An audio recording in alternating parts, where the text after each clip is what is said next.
আজি মহাষ্টমী আৰু আজি মহাষ্টমীৰ দিনা যোৰহাটৰ বিভিন্ন প্ৰান্তৰ লগতে যোৰহাটৰ যি ঐতিহ্যমণ্ডিত বুঢ়াগোসানী দেৱালয় আছে তাতো দেখা পোৱা গৈছে। ভক্তসকল আহিছে বুঢ়ীগোসানী দেৱালয়ত। মোৰ সহযোগী কেমেৰা পাৰ্চনে দেখুৱাব ইয়াৰ দেৱালৰ সামগ্ৰিক দৃশ্য দেখুৱাব। যিহেতু আজি জুবিনবিহীন দুৰ্গা পূজা অনুষ্ঠিত হৈছে সমগ্ৰ ৰাজ্যতে, সকলো ম্ৰিয়মান হৈ আছে জুবিন অনুৰাগী। আৰু কালিলৈ যিহেতু যোৰহাটতে জুবিনৰ ৰাজহুৱা আদ্য চাদ্য আছে, তাৰ পিছতে এতিয়া এক প্ৰকাৰে বুঢ়ীগোসানী দেৱালয়ত পূৰ্বৰ যি ভক্ত দেখা পোৱা যায় তাৰ আজি সকলো সমগ্ৰ অসমবাসী আজি ম্ৰিয়মান হৈ আছে জুবিন গাৰ্গৰ ম্ৰিয়মান। আৰু আজি জুবিনবিহীন 12টা দিন এনেদৰেই শোকত ভাগি আছে। তাৰ পিছতো যিহেতু শাৰদীয় দুৰ্গা পূজা, সেইবাবে দুৰ্গা পূজাৰ মাতৃ পূজা হিচাপে দেৱী মাতৃৰ পৰা আশীৰ্বাদ বিচাৰি এনেদৰে ভক্তসকলে ধূপ দীপ জ্বলাই দুৰ্গা দেৱীৰ ওচৰত নিজৰ মনোকামনা পূৰণৰ বাবে আশীৰ্বাদ লৈছে। কিন্তু ইয়াৰ মাজতো যি এক ম্ৰিয়মান পৰিৱেশ, যি শোকৰ পৰিৱেশ আছে সেয়া স্পষ্টভাৱে পৰিলক্ষিত হৈছে আজি। পূৰ্বৰ যি মহাষ্টমীৰ দিনা পূৰ্বতে যি বুঢ়াগোসানী দেৱালয়ত ভক্তৰ সমাগম হয় তাৰ পৰিৱৰ্তে সম্পূৰ্ণ বিপৰীত দৃশ্য দেখিবলৈ পোৱা গৈছে। ইয়াতে পূৰ্বৰ যিসমূহ যেনেদৰে সমাগম সেই সমাগম নাই, সকলোবোৰ আজি মৰ্মাহত হৈ পৰিছে। কিন্তু তাৰ পিছত ইয়াত এনেদৰে ভক্তসকল ওলাই আহিছে আৰু আহি মা দুৰ্গাৰ চৰণত ধূপ দীপ নৈবেদ্য জ্বলাই আশীৰ্বাদ লৈছে।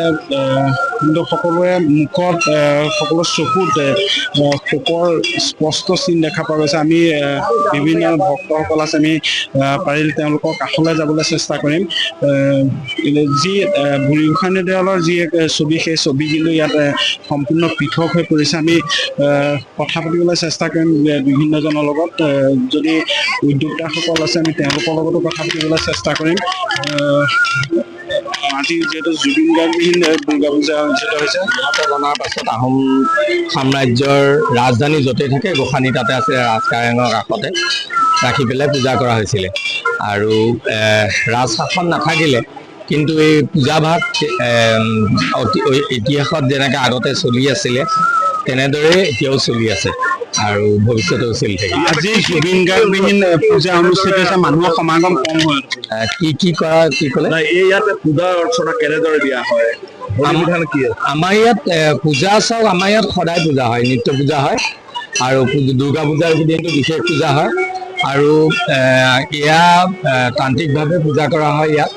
আৰু শাক্ত বিধি মতে আমাৰ ইয়াত বলি বিধান আছে। অষ্টমী নৱমী তিনিদিনে বলি হয় আমাৰ।